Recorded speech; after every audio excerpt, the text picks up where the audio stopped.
Well, hello and welcome back to the Daily Brew. Great to have you here with me on the devotional journey where every day we drink a new brew of coffee and we see what God is brewing for us in the Bible. Yes, it's cheesy, but it's true. You join me in Auckland today for day 39 of our Bible in a Year devotional plan.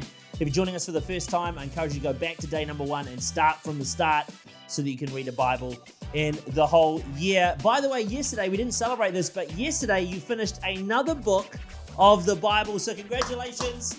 2 books down of 66 books to read in the Bible, and it was the book of Job completed. Well done. Well done. Hey, have a coffee on you to celebrate.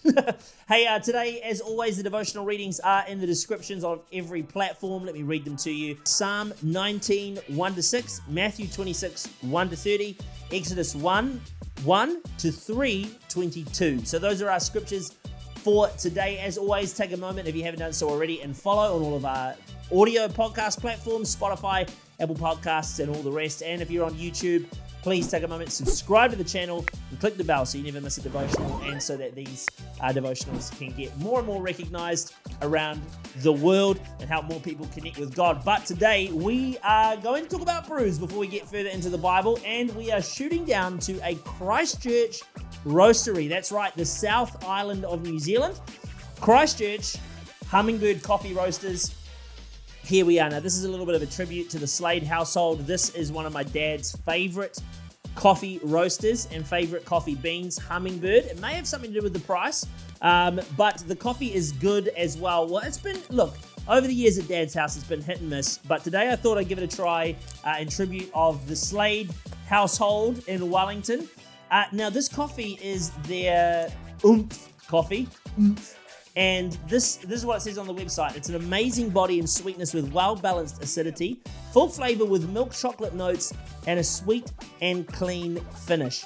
Moorish and an amazing espresso. So, because it says it's an amazing espresso, I thought I'd give it a try as an espresso today. These are the tasting notes as well. It should be nutty, citrusy, and should be a bit chocolatey. So I'm excited to give this a go. As always, the dose is 18, the yield is 32, and the time it took was 22. It just ran a little bit fast, but that's okay. I'd like to hit it around the 23, 24 second, but that's all right because we've got our coffee here. Let's give this a try. The Hummingbird as an espresso, tribute to Slade Central in Wellington. Here we go. Wow. Wow, that's amazing. The last couple of days, I've just been jamming the filter. I've been playing around with the plunger. I've been playing around with the Chemex for a long time. I've come back to the espresso, and I remember now why I love espresso. That is oomph. You feel that hit your back, the back of your throat. It is full of flavor. I'm excited. Okay, that you 100% get a nutty profile. You get a little bit of citrus, but that chocolate, it's like a citrusy chocolate flavor. I'm loving this today. This is unreal. Hummingbird. There you go. This is incredible. Christchurch, the first South Island roastery, and it's a 10 out of 18 for me today. So there you go. You got to give this a go. Everybody's got to try this. It is reasonably priced. It's amazing. That's a lovely, lovely coffee. And I think I may have nailed making it too, which is partly why it tastes so good. That was a cheeky wink there if you're listening to this. Oh, one more just before we get into the Bible. That is so good. That is so good. I got to get better descripting words than just good, but my word. That is brilliant. Okay, well, I'm going to leave that there. Hummingbird, really, really good. I can't encourage you enough to go and get some of those whole beans and give that a go if you've got an espresso machine at home. Unreal. Let's get into the Bible today, though, and get started. The culture of the world that we're living in today is one of growing hostility to the Christian faith.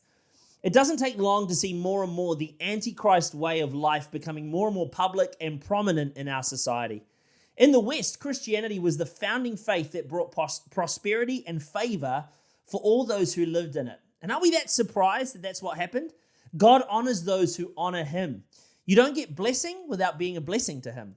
Now, though it seems as the wisdom it seems that the wisdom of man suggests that departing from this Christian way of life and this Christian faith foundation is the best thing to do. And what's happening is instead of living with a biblically based frame of reference and a biblically based faith as a nation and as a generation, we're now in favor of personal preferences, which is always going to be led by sin. It seems to me that every other religion other than a Jesus-centered Christianity is okay. The moment that you open your mouth and say, praise the Lord or thank Jesus, it's a no from society. Why is that?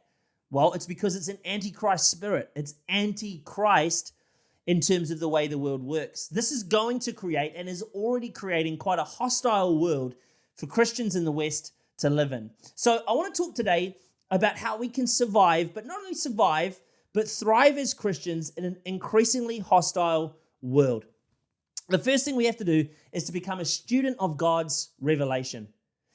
A lot of people tell me it's really hard to see God, but I want to challenge you today and say it's actually not that hard to see God.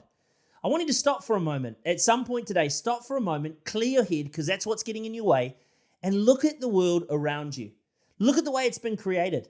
Look at the way the ecosystem works, about how animals and humans have been created. Look at the beauty of a sunrise or a sunset. Some of you just need to get up at 6 a.m. here in New Zealand during the summer and look at the sunrise. It's going to blow your mind. You can't help but see the beauty of God. David says that it's obvious to see God through creation. This is what he says. The heavens declare your glory. The skies proclaim the work of his hands. Day after day, they pour forth speech. Night after night, they display knowledge. As Christians, we have to be willing to study God through the revelations he places before us. The universal revelation is that of his creation. Our mind gets in the way, though. It tells us that chance and random events, or even explainable hypotheses is how we got here. We need to study what we can and see what we know in God's word and see that God's unique fingerprint is at work in our creation. This is going to give us the foundation that we need to keep going in tough times, to know that if God designed the intricacies of a flower with purpose and intricate design, God is capable of caring for me too. The second thing is that we need to settle in God's solutions. Jesus here had been plotted against for a long time. It was a personal attack designed by people to take Jesus down. It was nasty, evil, and intentional on behalf of the people who were trying to take him down. I've experienced this kind of attack on multiple occasions. It makes you feel dirty, exposed, and make you want to shrink back into a cave and hide. The truth is, without the plotting and the personal attack, Jesus wouldn't have been able to fulfill the cross. Now, I'm not welcoming attack, and I'm not even saying it makes it easier knowing that this is the case. However, there is some comfort that through it all, God is on our side and helping us step into what he has for us. The truth is that Jesus is the solution. He's walked through all of this. He knows what we go through because he went through it himself. He is a God who is close at hand. Whatever hostility we face and persecution that we walk through, know that Jesus is the solution. He is your answer. It feels kind of shallow to say that. Like it kind of feels like, oh, you're just passing on the old Jesus card. But in reality, it's a deep river of grace, mercy, and provision. And maybe it feels so shallow because it's been watered down. The opposite is true. It's deep and it's pure and it's true. In our first few chapters of our new book, Exodus, we see a key of pushing through in a hostile world. Moses, he finds himself at the end of our passage today in front of Jesus, in front of God in the burning bush, asking, who am I? God, in response to this question, instead of telling him who he is, God responds by telling him who he is as God. We have this nagging question as humans. Who am I? Why am I here? Why me? But that doesn't ever solve anything. Becoming more aware of who you are is great, but becoming more aware of who God is best. The world has always been hostile to those who follow God. Here in Exodus, we see a new king has come to power and he's forgotten who Joseph is and the legacy that he left behind for the nation of Egypt. Maybe if he had remembered, the Jews wouldn't have been put into slavery, but the new Pharaoh did forget, and as a result, he enslaved a whole generation. It's crazy, a whole generation and a whole nation. It's crazy. Because we see here that Moses is adopted to be Pharaoh's grandson after a genocide was initiated by Pharaoh, a crazy event of persecution. Eventually, Moses leaves the Egyptian rule and chooses his own people. This then leads him to murdering someone, running into hiding, and finding God at a burning bush.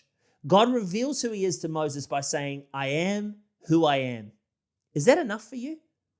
Is it enough to know that God is who he is? That he's never changing. He's Alpha and Omega. He's the beginning and the end. The truth is, until it is enough for you, you're always going to struggle. Without being able to settle in your heart that God is who he is and you are who you are, you'll always be uncomfortable in your life. When God is who he is in your life, you can rest in comfort and in peace because Jesus is sufficient for you in all of his ways. He is who he is. Verse of the day. Matthew, we're going to Matthew for verse of the day today. Verse 9 says, when the disciples saw this, they were indignant. Why this waste? They asked. This is an important moment for Jesus when this woman offers up this perfume as a sacrifice. Because he says here he's being anointed for the task ahead, for going to the cross. But this was also an important moment for the woman. She was able to come before Jesus and sacrifice this perfume as an offering to him. The disciples didn't like it. They thought the sacrifice was a waste. People won't always understand why you sacrifice what you do in obedience to God. But can I encourage you? Do it anyway. You never know what eternal consequences are on the end of your sacrifice. Woo! And that is it for today, day 39 of the Daily Brew done and dusted. Tomorrow, we will have done the devotional for as long as God flooded the earth. Just fun fact, 40 days and 40 nights. That is tomorrow. Today, though, day 39 is done and dusted. Thank you so much for joining me. I'm praying for you that God is speaking to you through these scriptures. Hey, take a moment now and share this podcast, this video, this devotional series with anybody who you think is going to benefit. I know the calendar year started a while ago, but hey, it's never too late for someone to start their Bible devotional journey. And the best way that you can invite them is by a personal invitation and then posting it on your social media. Tag me in it. I love to repost it as well. Also, jump on the comments on YouTube and let me know how God is speaking to you about it.